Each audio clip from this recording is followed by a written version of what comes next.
You're listening to The Globalist, first broadcast on the 11th of March 2025 on Monocle Radio.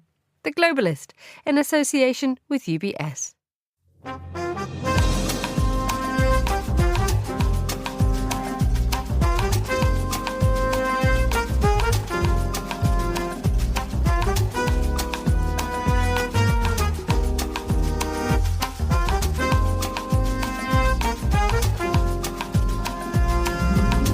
Live from London, this is The Globalist with me, Emma Nelson. A very warm welcome to today's programme. Coming up.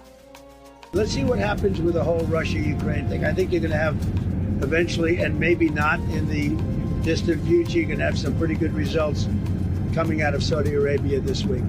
What does the US want out of talks with Ukraine? A quick and dirty ceasefire to claim a win for American diplomacy or longer-term gains for Trump's America First policy.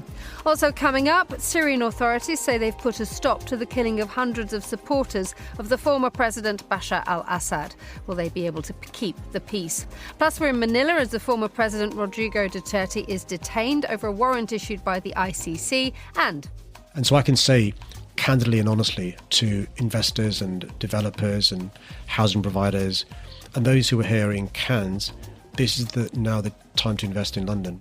What the London Mayor wants the rest of the world to do, but is putting your money in the UK capital a safe bet? Plus, we mark 14 years since Japan's tsunami and we go through the papers too in Zurich. That's all coming up on The Globalist, live from London.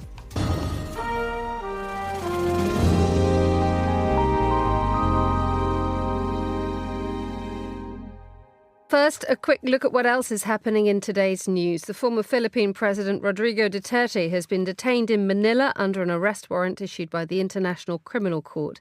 Share prices in Asia have dropped after the US markets fell steeply yesterday. It follows Donald Trump's refusal to rule out the possibility of America falling into recession and confusion over his policy on tariffs. And Greenland votes in a general election today, at a time when the US President Donald Trump has offered to invest billions of dollars if they join the US.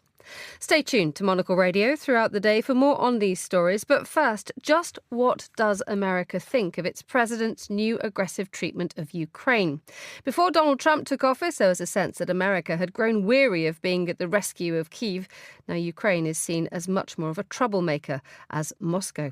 Well, today representatives from Ukraine and the US meet in the Saudi capital, Riyadh. And I'm joined now by Gorana Gergic, who's Monocle's security correspondent, who's just come back from America. A very good morning to you, Gorana. Good morning, Emma. So going into this, is there a sense that these negotiations today, from the point of the United States, will be held in good faith? Well, we've certainly heard now for the past couple of days some signals from the U.S. administration that they have some cautious optimism about how this might go.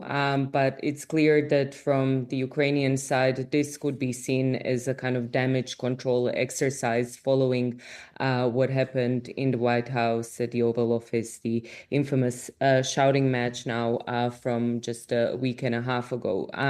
Basically, all eyes will be on the potential now of signing this minerals deal, and then Ukraine obviously trying to get some sort of security guarantee from the United States, or absent that, at least the resumption of military and intelligence aid that President Trump has halted over the past couple of days. When you were in the United States last week, what was the sense of how the United States was feeling about this change of direction? And was there an appetite still to come to the rescue of Ukraine? Or is there a sense that this now much more aggressive stance by Washington is something that could bring an end to the war, which is desired, although perhaps not on the terms that Ukraine want? Look, I have to say that the kind of sample of people that I have talked to and sort of moved around with is not quite a representative one, because I was at this international conference of political scientists, international relations scholars over in Chicago. It's actually one of the biggest conventions of that sort in the world. And you would probably guess that a lot of us who are specialists in this sort of business are watching everything that's happening in and around White House with quite a lot of dismay over the kind of pace and just scope of change we've seen in US foreign policy over the past 2 months, let's say. So from that perspective, people who I talked to in Chicago when I was there have all been rather sort of pessimistic about the kind of ability to strike a very quick deal that would be a durable one.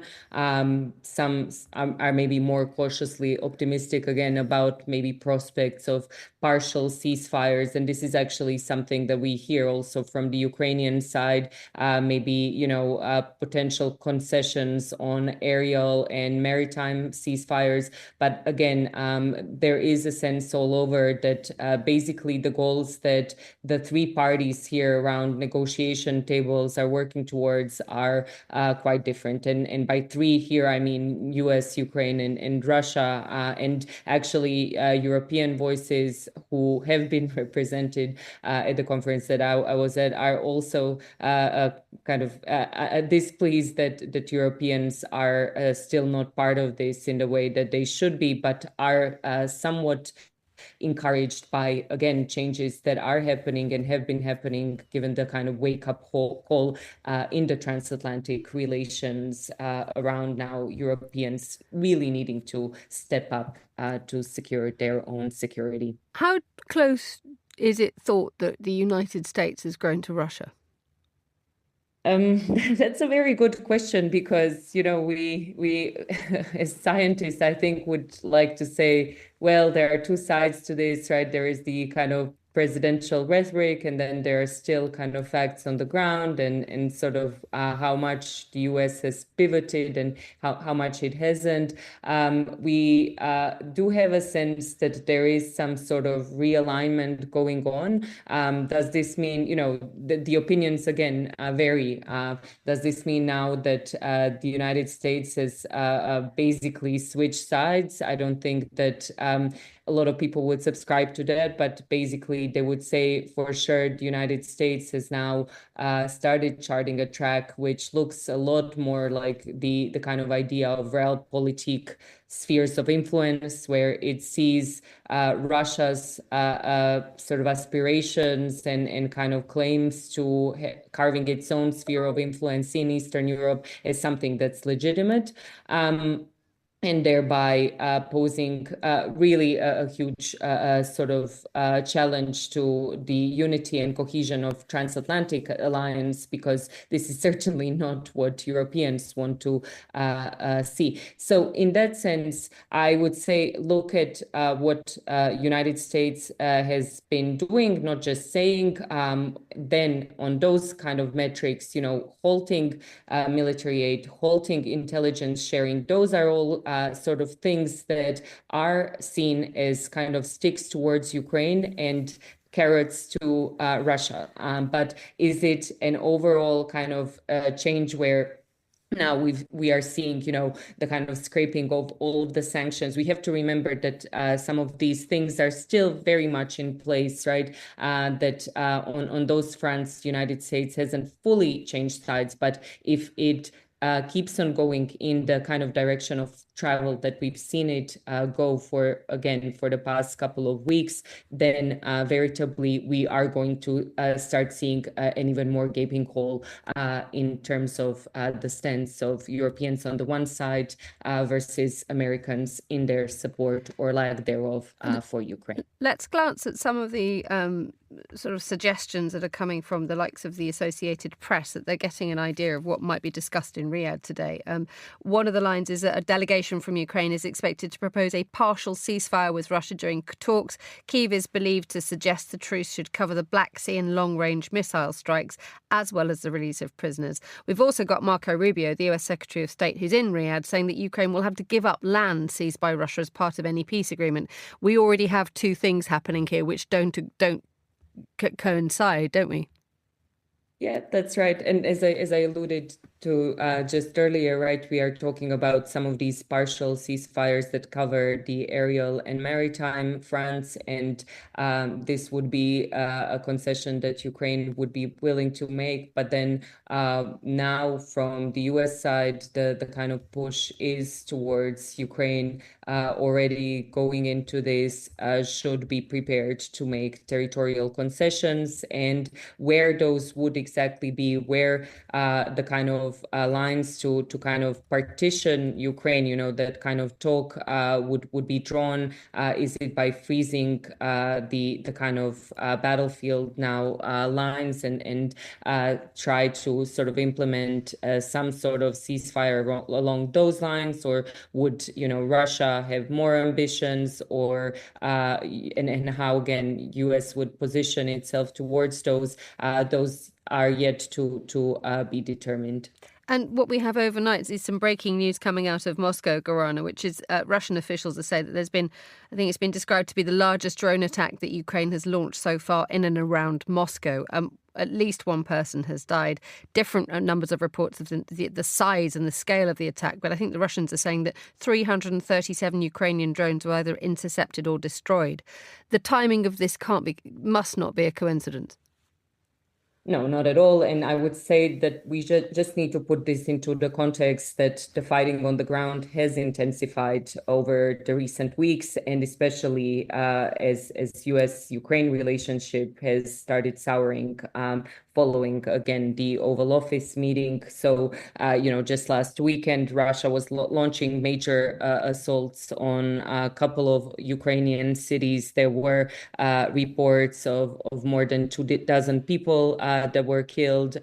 So again, this can just be seen as part of this last sort of a wave of kind of escalation. And again, both sides want to come to the negotiation table with having these sort of battlefield records as bargaining chips, right? Because then once you are at the negotiation table, you can say, well, we can de-escalate. Should you be willing to offer a concession in return? And I think that this goes on both sides. And of course, one thing now to mention is that actually Ukraine is doing this these days really in spite of all the challenges that it has, because United States has stopped sharing intelligence which relates to any kind of offensive operations. So it's still providing some support for its defense, but for these types of attacks, basically Ukraine needs to rely on other methods of collecting intelligence. Gorana Gergic in Zurich, thank you so much for joining us on Monocle Radio. This is The Globalist.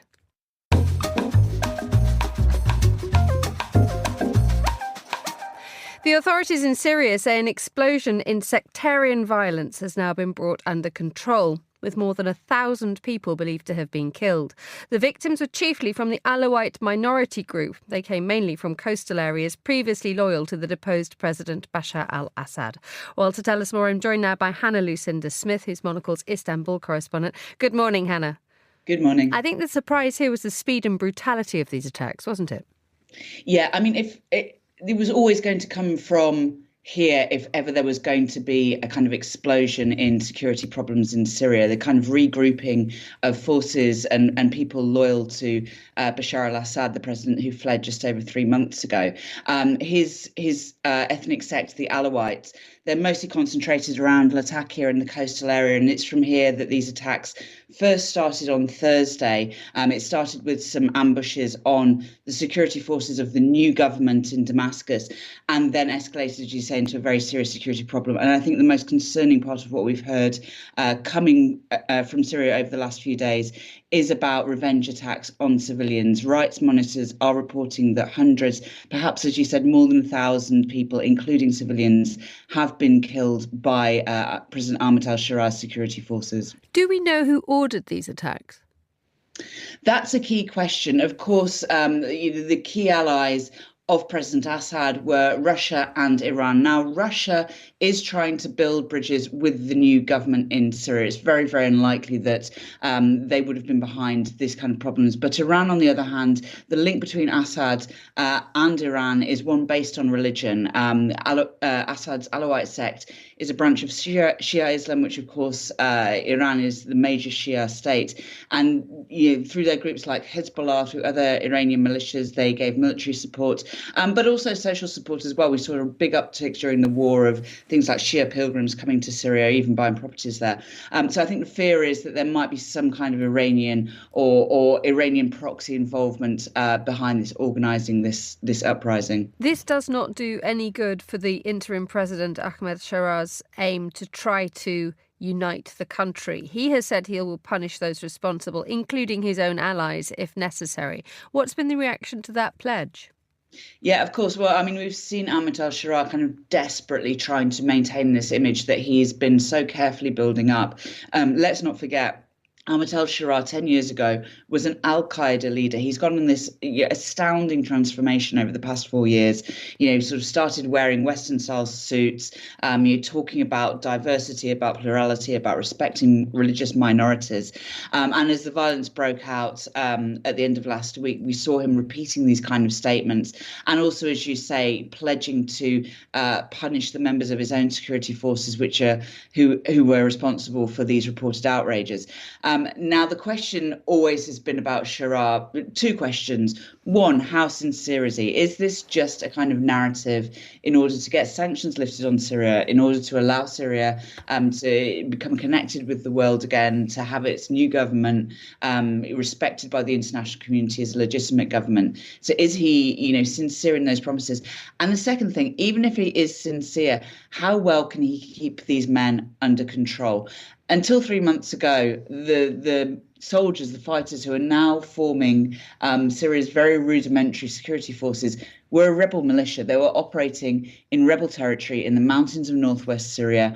They are mostly made up of young men who have been through some incredibly traumatic things themselves, who may have lost members of their family to attacks by Assad's forces. And let's not forget, in Syria, there has been absolutely no truth and reconciliation to this point. I mean, the justice system isn't even functioning. The whole task of setting up investigations, courts, is an absolutely massive one. But until Syria goes through that, there's this kind of sense of revenge and anger is going to carry on, because we've had 14 years of atrocities, one atrocity after another, committed by all sides. There is no innocent side in this conflict. So I think until that kind of truth and reconciliation process happens, it's going to be very, very hard to keep a lid on those kind of things. There is also the issue that Ahmed al-Shaara needs to offer his people something to retain their trust and to ensure that he can keep people with him. And one of those things which you have just mentioned is sanctions and what is going to happen with them, because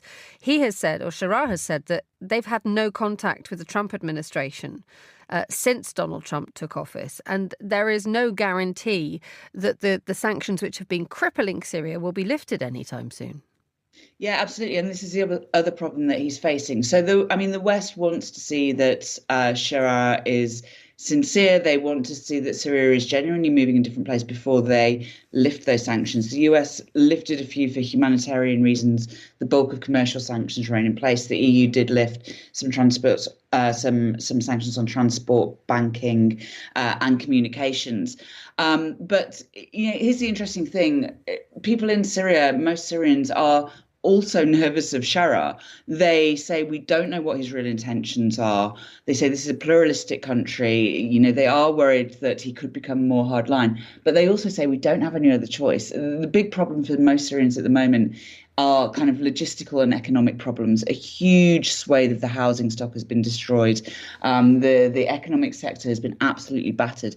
And for the country to get back on its feet and to start repairing and reforming, it needs those sanctions to be lifted. So that's something else that Syrians are going to be thinking about at the moment. There's some news that's breaking out of Syria in the last few hours, though, which is the Syrian Democratic Forces, which are Kurdish-led, backed by the US. They control an awful lot of the northeast of the country, don't they? They've signed a deal with the Damascus government to join new state institutions. How important is that for Shaara's efforts to unite the nation? Yeah, I mean, this is one piece of very good news for Ahmet al-Sharaa, and it comes, of course, off the back of the PKK, the Kurdish militia group, which forms the kind of heart of those Kurdish forces in northeastern Syria, announcing last week that it was going to lay down its weapons. It's been fighting a 40-year war, mainly in eastern Turkey, and that was the kind of precursor to this agreement, because obviously, without fighters, they can't defend that part of northeastern Syria, and the Kurds have been coming under a huge amount of pressure. Both from the government in Damascus and also from the Turkish army, which has been attacking those Kurdish positions in the north. So this is very, very positive for Sharaa, and it's really what he needed. It would have been, I think, catastrophic for him if at the same time he'd had these kind of, pro-Assad elements and also had to deal with, sort of pushback from the Kurds as well. So I think that, that is something that Sharaa will be able to build on as he tries to push this narrative of being a pluralistic leader for all of Syria. Hannah Lucinda Smith, Monocle's Istanbul correspondent, thank you so much for joining us on the line. Still to come on today's programme. But also for the first time in a long time, national government, whether it's the Prime Minister or President, aligned with the Mayor of the capital city, aligned with nearly a lot of municipal government as well. And I don't want to be disparaging towards my friends from other parts of the world, but you name me other cities, global cities, where that's the case. Why the London Mayor is in the south of France to sell London. This is The Globalist. UBS has over 900 investment analysts from over 100 different countries. Over 900 of the sharpest minds and freshest thinkers in the world of finance today. To find out how we could help you, contact us at ubs.com.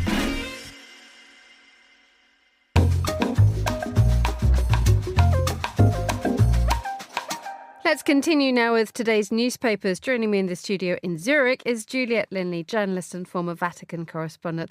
Good morning, Juliet. How's the matcha latte flowing in Dufourstrasse 90? Good morning, Emma. I'm still on matcha latte number 1, vegan, of course. What happens when matcha latte number 2 happens? You don't want to see it. But Okay. Desi can tell you all about it. She's here at the controls. A very good morning to Desi Bandley, producer and woman at controls. Let's have a look at the papers, Juliet. I mean, before we look at the sort of how the papers are covering the Pope, you were at Gemelli Hospital in Rome yesterday, weren't you, anyway? I was, and I was very happy to see that the atmosphere was so much lighter than it had been over the last weeks. I mean, let's not forget that just on Friday, the Vatican press office released an audio clip, the first time we heard the Pope's voice since he was hospitalized on February 14th, and it really sounded fragile. He really sounded breathless. It wasn't good. And then here we are today with the Vatican, with the Holy See press office saying that there is a slight improvement. His condition has stabilized. His doctors have lifted the prognosis. So the atmosphere at the Gemelli Hospital was far lighter. There were, of course, people lighting candles, and there were a lot of drawings at the statue of Pope St. John Paul II, which stands in the courtyard of this, which is Rome's largest hospital and which houses the papal sector for popes that need to go in to the hospital, and that is on the 10th floor of the Policlinico Gemelli. How are the Italian press dealing with this? Because there is this phenomenally efficient Vatican press machine which issues updates in the morning and in the evening, and there's this sort of comforting regularity to it, which is also an incredibly clever move by the Vatican to ensure that the press actually go away and don't bother them very much, given the fact that they are giving all this information out at regular points.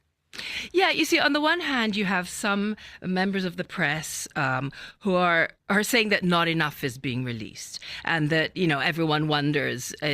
So often in the past papacies, the Pope is fine, the Pope is fine. They kept on saying, and then all of a sudden, the Holy Father has passed away. So on the one hand, you have people clamoring for more information. On the other hand, they've been very regular at giving so many health updates, sometimes perhaps to its detriment. I mean, some critics were saying there was too much information. At some point, he had a breathing crisis, and there was talk of how he had thrown up, and then he had to be put on ventilation, and some are saying that's too much.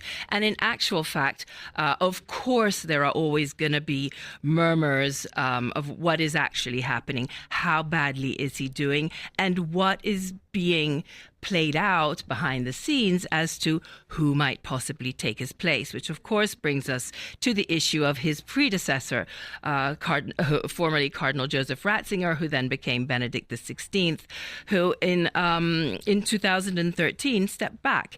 He was the first in many hundreds of years to abdicate, to resign his position, saying that his health wasn't adequate enough to continue the job, and that's when Pope Francis took over. So, of course, that set a precedent, and Pope Francis in interviews has said that, well, if I were in a position where I couldn't continue to run the church, I might consider abdicating or resigning, but he has also said that it is a job for life. The Pope's position is a job for life. But then, of course, if we want to talk about it, who would possibly be the papabili, or what the Italian press call those that could be the next popes? And I'll just bring in two very differing candidates. One is Cardinal Tagle from the Philippines. He would come from Asia. It would be the first Asian pope, and he's a progressive choice.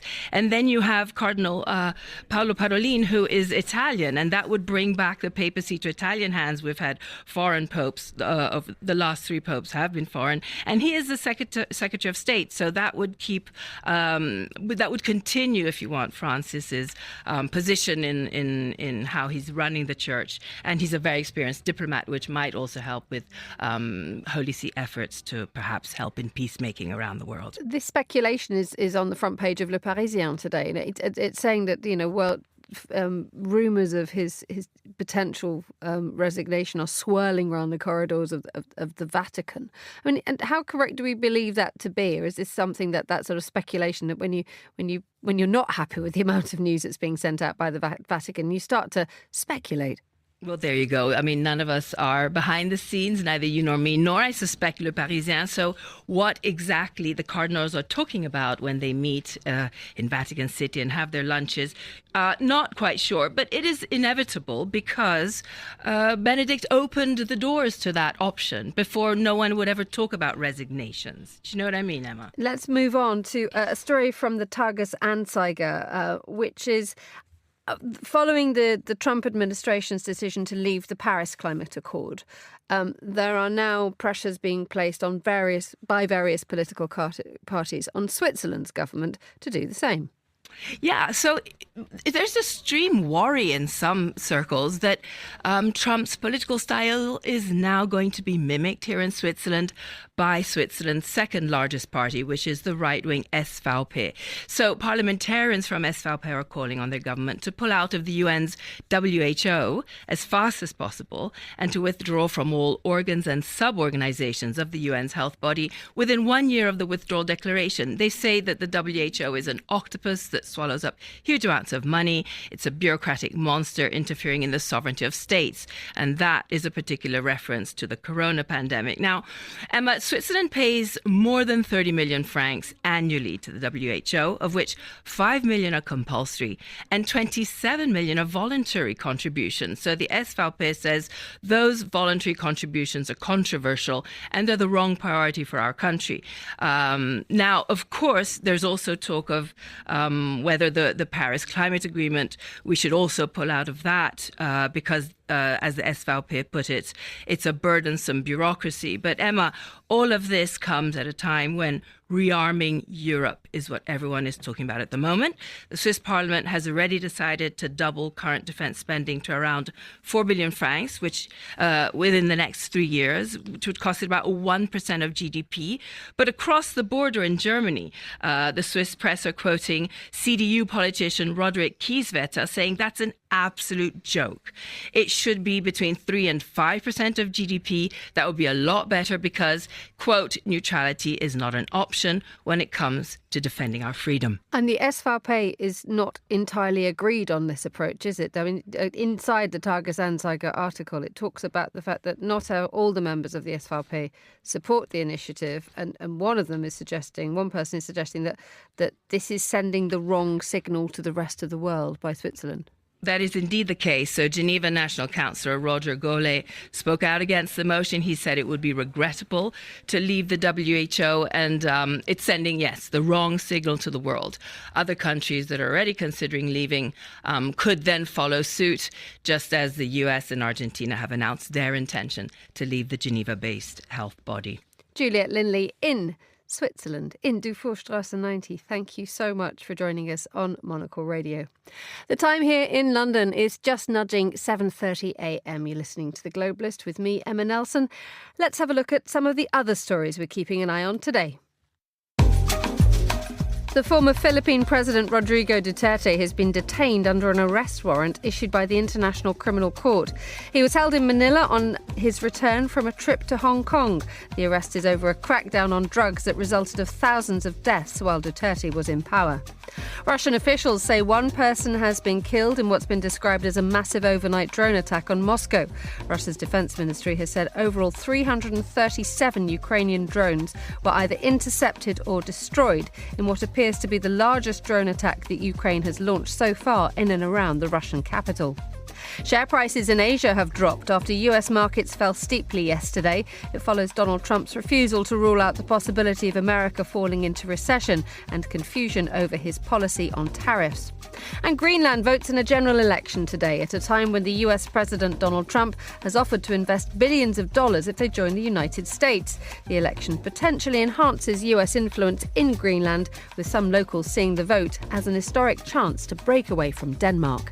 This is The Globalist. Stay tuned.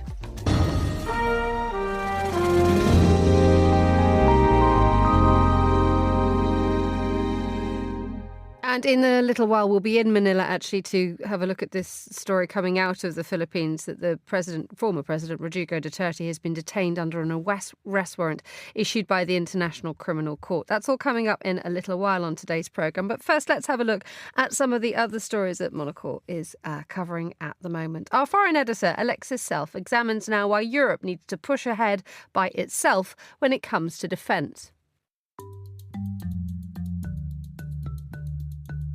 The EU's push to become more serious on defence continued on Sunday with the announcement by Ursula von der Leyen, EU Commission President, of the creation of a new security college involving all 26 of the bloc's commissioners that will meet regularly to discuss security risks. The move comes as von der Leyen attempts to position herself as a figurehead of the continent's drive to rearm. As a former German defence minister, she is well placed to lead this effort, but she must assert herself in two areas, defence and foreign policy, that have largely remained outside the Commission's purview. After being blindsided by the Trump administration's disruptive first few weeks in office, which included the commencement of Ukraine peace talks without consulting Europe, von der Leyen has appeared to recognise the gravity of the situation, with the announcement of massive EU defence funding and a show of unanimous support for Kyiv. If she wants to lead on this epochal issue, the Commission President must continue matching her rhetoric with action. That was Monocle's foreign editor, Alexis Self, there. For more from our editors and correspondents, sign up for our free daily newsletter, The Monocle Minute, at monocle.com/minute.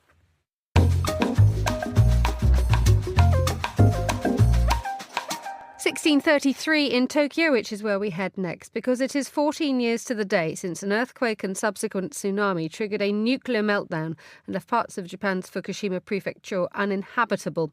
The anniversary coincides with fresh warnings that another huge tremor could occur in Japan. To tell us more, I'm joined on the line from Tokyo by Martin Fackler, who's the Tokyo bureau chief for the New York Times. A very good afternoon to you, Martin.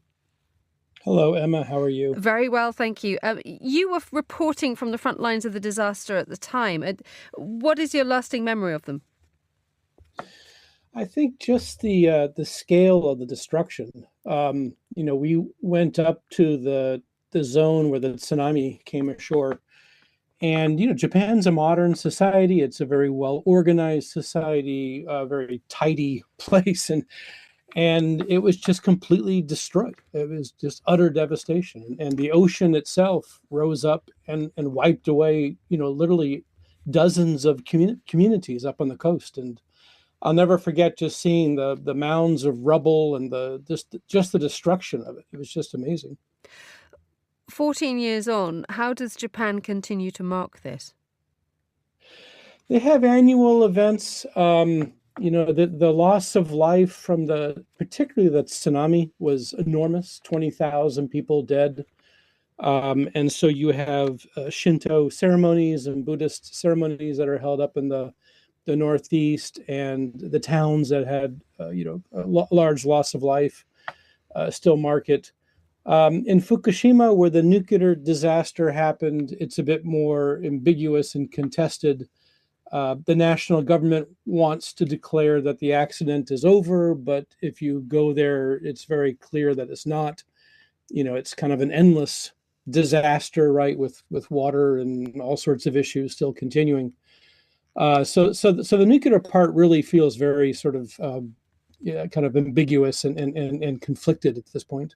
And there are warnings coming from, I think it's in the Asahi Shimbun, it was published that there are experts at the moment talking about the fact that there is a genuine threat of another huge tremor. Well, earthquakes are always a risk here. And what's interesting is that in my lifetime, every major earthquake that has struck in Japan, whether it's the 2011 quake in the Northeast that we're talking about now, or whether it's the large Kobe earthquake in 1995, or any of several, they never strike where the seismologists predict the big ones are going to strike. And so there's always this unpredictability, and it could happen at any time. And if there's one lesson from 14 years ago, it's the fact that what can happen will happen, and we need to be ready for the worst case scenarios. In terms of being prepared for the worst case scenarios, let's examine the way that the world is now. We've got the closure of USAID, which means that the disaster assistance response teams, which were very much at the front line of disasters such as those in Japan, will no longer be present in the way that they were before.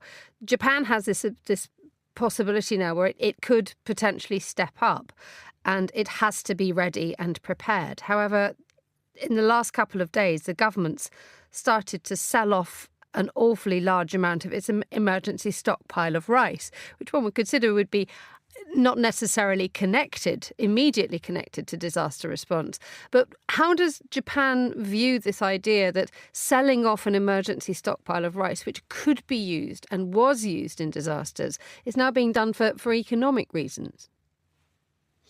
I mean, it's a good question. The U.S. did something similar under the Biden administration, as you may recall, when gasoline prices rose. It sold the petroleum from the strategic reserves, which is essentially the same thing, trying to drive down rising prices by tapping your emergency supply. And that's what Japan is doing with rice, is the prices have gone way up for a variety of reasons. And to give relief to consumers, it's tapping into what really is its emergency banks. It's what it's supposed to keep in reserve. So there's always this tension. Inflation can topple governments and drive certainly presidents and possibly prime ministers out of office.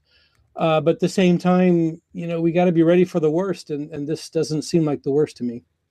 Thank you so much for joining us on the line. That was Martin Fackler, Tokyo Bureau Chief for the New York Times. You're with Monocle Radio.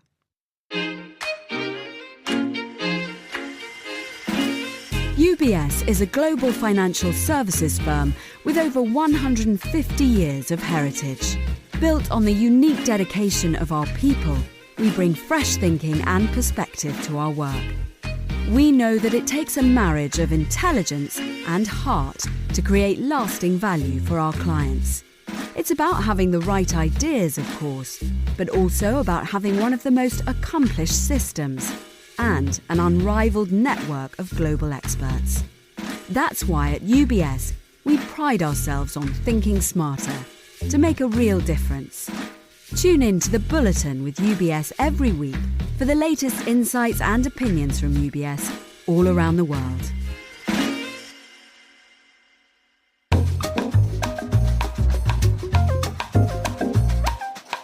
The Time in Manila is 15:39, which is where we head now, because the former Philippine President Rodrigo Duterte has been detained under an arrest warrant issued by the International Criminal Court. He was held in Manila immediately on his return from a trip to Hong Kong. The arrest is over a crackdown on drugs that resulted in thousands of deaths while Duterte was in power. To bring us the latest, I'm joined now from Manila by Richard Haydarian, academic, columnist and author of The Rise of Duterte, a populist revolt against elite democracy. Good afternoon, Richard. Welcome back to Monocle Radio. Good afternoon. Big developments. Thank you for having me. So just bring us up to date with these, because has this taken everybody by surprise? Well, big thing. So he was in Hong Kong over the weekend. He admitted that he already got forewarned on the issue. Our suspicion is that likely China was the one that leaked it. Interpol China leaked it to him. He was accompanied by his former intelligence chief and a number of important officials who have been dealing with China for quite some time. So honestly, a lot of people were thinking, not myself, but a lot of people were thinking maybe he's looking at the kind of an Assad scenario, right? Like go ahead and go into exile before something bad happens to you personally, even if the rest of your relatives are left back home. But it looks like, Duterte was, I would say, hubristic enough to think that he can come back and fight the good fight and be the macho guy, except he was caught off guard because his legal team, his strategists thought that this is going to be fought on the normal legal terrain, meaning, a domestic court should come in, the Supreme Court should come in, they could interfere, he could engage in delaying tactics, bring out his supporters, create political chaos, drama, but no. The Marcos Jr. administration immediately snuffed it out and made sure that we are now, as we speak, there's a great speculation that he will be taken straight to Den Haag, to The Hague, into the custody of the ICC. Because if they don't do that and Duterte gets out and gets back to his home base of Davao, oh my goodness, you're going to say crazy drama, way worse than the drama we have been seeing in South Korea, whereby their ex-president Yoon has been also rallying a lot of support to avoid accountability. But of course, in this case, we're talking about someone who's been accused of overseeing tens of thousands of extrajudicial killings. And intense times indeed. Just remind us, would you, Richard, of what Duterte is accused of doing? So Duterte and a couple of other principals, including his former police chief, who is now a re-electionist senator running in the elections in the midterms. By the way, Duterte himself is also running for mayor of Davao City. You can see that they want to stay in power because they have been fearing this moment, although it's not protecting them. Well, they have been accused of orchestrating a supposed drug war under which tens of thousands of ordinary suspected drug peddlers, a lot of them from the poorest sections of the Philippine society, not to mention hundreds of children and minors, right?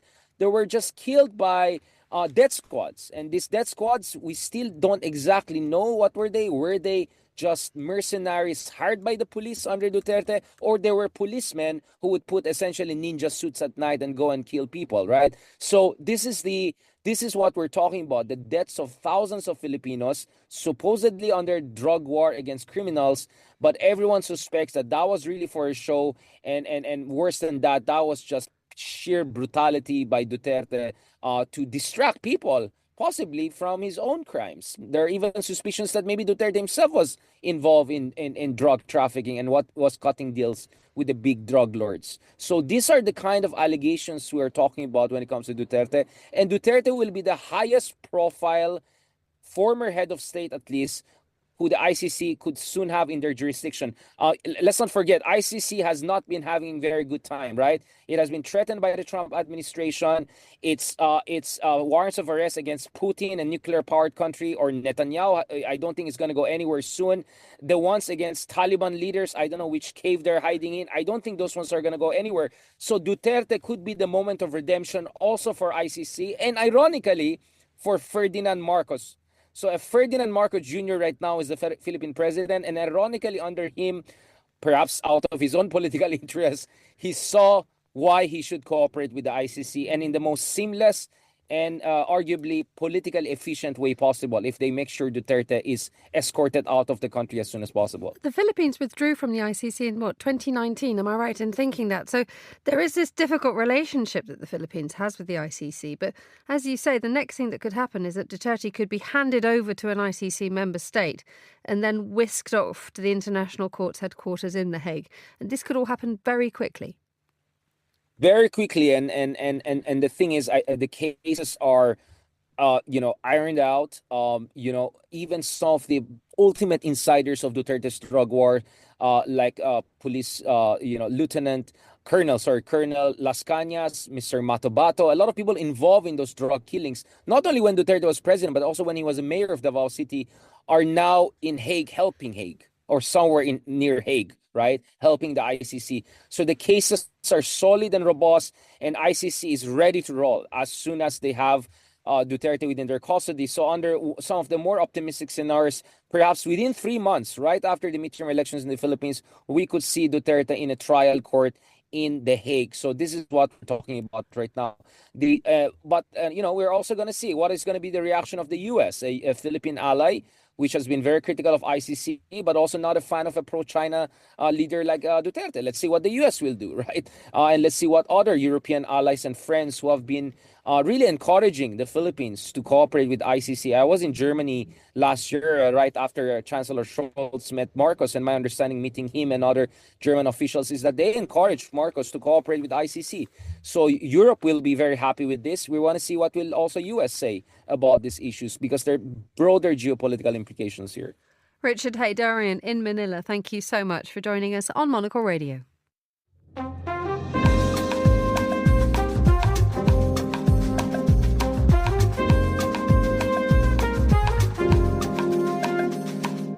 Let's hear the latest Nordic news from Michael Booth. He joins us on the line now from Copenhagen. Good morning, Michael. How's Copenhagen looking today? Hi, it's looking foggy and a bit chilly. We've had our spring, I fear. We had lovely blue sky the last few days, but now it seems to have disappeared again. That was it, the end of the fun. Right, let's look at Greenland. Elections in Greenland today, and there is the suggestion that those who are dissatisfied with the connection to Denmark are going to use today's election as an opportunity to send a message to Copenhagen, but also to try to pivot the region to America. Yeah, that's the kind of the global media. That's a good angle. But the first thing to say is, when the election results come in later today or later this evening, it's very, very unlikely that the one main pro-America party, which is called Nalarak, that they're going to have any kind of majority or be in power. So that we could this isn't an election where suddenly Greenland is going to turn American overnight. That's not going to happen. What we have is a 6-party system. 2 parties have been in government since 2021. They're kind of left-leaning. They're equivalents of Social Democrats and Socialist People's Party in Denmark, led by Mette B. Ejer, who's the Prime Minister, whose birthday is today, incidentally. He turns 39. So they don't normally do polls in Greenland, to be brutally frank, because no one really cares so much about the elections there until this year, of course. And Trump's intervention has shone a kind of global spotlight on what's going to happen. So here's my prediction, Emma, for what it's worth. By tomorrow, we'll still have the same government, but that government was always slowly moving towards an independent referendum. But it's really a question of how fast they move towards that. That's what's really under the spotlight here. That's what really could change. But back in December, the Prime Minister gave a speech in which he reaffirmed that they're going after independence. Now, what that independence looks like might be affected by the election today. This party, Nalarak, which is quite pro-American, the only poll that's come out so far looks like they will go from 12% of the vote to 16.5% of the vote. It's unlikely they're going to have to even get near a majority, but it's a question of how much influence they will have, and it's a very delicate balance because, of course, you have Mette Frederiksen in Copenhagen, who ever since Trump's pronouncements that he's going to get Greenland one way or the other, has been throwing gifts and friendship towards Mette B. Ejer, the Prime Minister of Greenland, in an attempt to kind of win Greenland's favour. The other thing that should be said is the vast majority of Greenlanders do not want to become the 51st state of America. They've seen how Americans treat indigenous people. They don't trust Trump. So that's not going to happen. But it is all a question of how quickly now they move towards independence and what that independence looks like. It's not been helped, and none of the Greenland's ability to hold a sort of a straightforward election has been helped by the fact that everybody is now wading in. We're talking about it.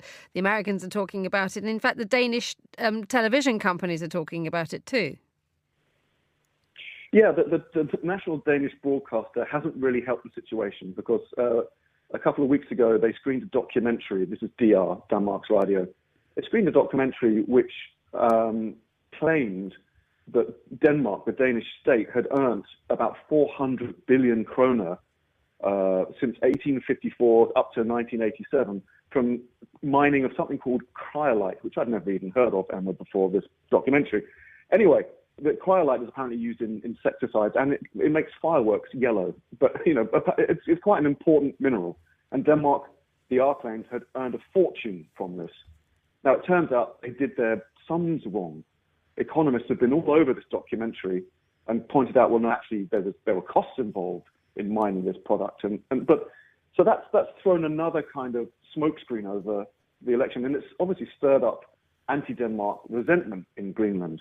But then again, it's been proven to be not really an accurate depiction of what happened. But it hasn't helped. It's been a bit of a kind of, I know it's not a state broadcaster's job to help the state, but it has rather sabotaged the Danes' ambitions and investment in Greenland. Let's stay in Denmark, but move to but focus on Copenhagen and the image that so many of us have of Copenhagen in its relationship with bicycles is a happy, joyous, and effectively peaceful one. That is not necessarily the case now, is it? Oh, clearly, Emma, you've not tried to cycle into central Copenhagen during rush hour on a weekday because it's death race 2000 and always has been, actually. The Danes, I always describe them as one of the most kind of chilled and relaxed people. They're famously in the Nordic kind of family. They're the relaxed ones. They drink a lot. They smoke a lot of weed. They know how to party and chill out, right? But put them on two wheels and something happens. They lose all of their tolerance and patience. And those kind of commuter cycle lanes, which are kind of designed for speed so that all the traffic lights change for the cyclists and everything, they've kind of bred a sense of entitlement amongst cyclists in the city. And this hasn't been helped. The rise of the e-bikes, electric bikes in Denmark has been the same as in other countries around the world since about 2018, right? But in the last year or two, you've got these kind of super fast, super powerful e-bikes, which look like ordinary electric bikes, but can do 60 kilometers an hour without pedaling. And they're a real danger because they don't have the brakes. You can't hear them coming. And there have been more and more accidents. And now the police are out to get them with 10,000 krona fines because you're only allowed to have a bike that can do something like 25 kilometers per hour while you're pedaling. So they're breaking all the laws. And now you're seeing police out on the streets in Copenhagen with these kind of rolling wheels to ascertain how much power your e-bike has. And if you've got one of those fat bikes, for example, that is basically a scooter, then you're going to get fines. And if you have an accident, the insurance won't cover it. You could be in for many, many tens of thousands of kroner. Michael Booth, thank you so much for joining us on the line from lively Copenhagen. You're listening to The Globalist on Monocle Radio.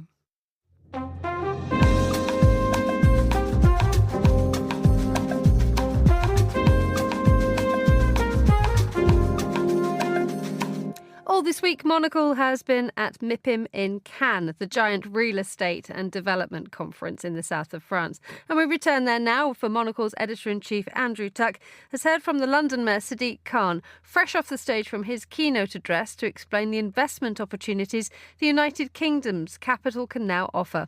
Andrew began by asking Sadiq Khan why the mayor had chosen this year to be his first visit to Mipim. Well, it's really important to explain why I'm here this of all years. I think this is a real game changer for London and for our country in terms of an alignment of the stars. You've got a new national government whose number one mission is growth.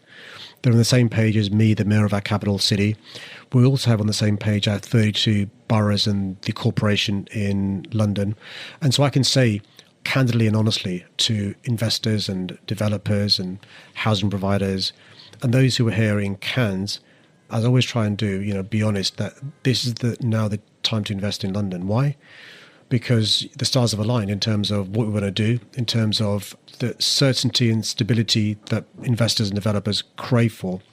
But also I come here with a tangible offer. We have got together, not just me as the mayor, 32 boroughs, the City of London Corporation, Network Rail, many others in London, with an investment prospectus we're launching this week under the guise of Opportunity London, with 20 live projects for people to look at and invest in. And what we're saying to people is, look, we've got certain rules of the game in London. We want it to be good growth, inclusive growth, sustainable, and so forth. But actually that stability is what investors and developers crave. Now, you outlined that includes leisure, student housing. It's a whole piece. So basically the opportunities in London, not only have you got a can-do Prime Minister, Mayor and councils, housing, affordable housing, market value housing, build-to-rent housing, student accommodation, office, retail, life sciences, transport infrastructure. Those who are familiar with the British version of Monopoly, 3 big stations, Liverpool Street, busiest station in the country, Euston, Waterloo, all with huge opportunities for investment. The biggest brownfield site in Europe, Old Oak Common, big opportunities there. The land we own at the Royal Docklands, big opportunities there. So we've come with tangible offers, but also an opportunity to be involved in joint ventures. So, we've recently opened, I think, one of the world's finest railway lines, the Elizabeth line. We want to expand even more our transport. So we want to expand the Bakerloo line south. We want to extend the Docklands Light Railway to Thamesmead. We want to have a West London orbital. All this will lead to even more housing, development and regeneration. And just tell me, there's certain things that are in your purview. You have planning control in many places. You're a convener of people. You run the GLA. But lots of people we speak to at these events, they say all of that is important in any city. But at the moment, the way that the money markets are working, that they just can't afford to get many projects, going from the drawing board to fruition. Because when they look at things, not just in London, but when they look at the demands for affordable housing, the quotas, for example, sometimes it's very difficult for them to say, okay, this is the right time to press ahead. Again, lots of discussion this afternoon about how money should come for these projects. Is that something that holds you back, that has held you back over the last 4 years? Because while there have been political differences with the central government, surely the money markets have kind of gone against you as well. Well, let's look at the last few years. Look, over the last 8 years, we've had more homes completed than any time since the 1930s. I mean, you compare under my mayoralty and the previous mayors, on average 10,000 more homes completed over the last 8 years than the previous guy. Look at, you mentioned affordable housing, council homes. We started building again, a golden generation of new council homes, new era, more homes being built from councils than the 1970s. But you're spot on in terms of market confidence. The two biggest challenges we've had in recent times is high interest rates and lack of market confidence for a variety of reasons. Brexit didn't help. Hard Brexit caused a shortage of labour, skilled labour, construction inflation. We then had the pandemic. On top of that, you had Liz Truss's mini budget, and then that's followed by Putin's illegal invasion of Ukraine.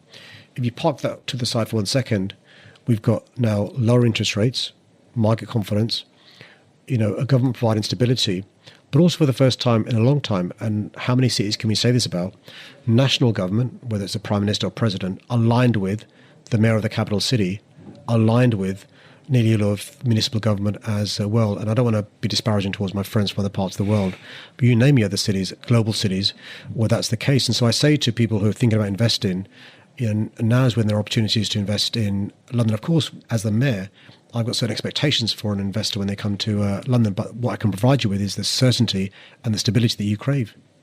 That was London's Mayor Sadiq Khan talking to Monocle's Editor-in-Chief Andrew Tuck at Mipim in Cannes. There will be more dispatches from Mipim throughout the rest of this week, so stay tuned. And if you are in Mipim, Monocle has a stand. Go and visit them. It's well worth the trip. Well, that's all the time we have for today's programme. The warmest of thanks to all my guests, and thanks to the producers Laura Kramer, Hassan Anderson and Desiree Bandley. Our researcher was Francesca Jilks and our studio manager was Lily Austin. After the headlines, there's more music on the way. The briefing's live at midday here in London. The Globalist is back at the same time tomorrow. But for now, from me, Emma Nelson, goodbye. Thank you very much for listening.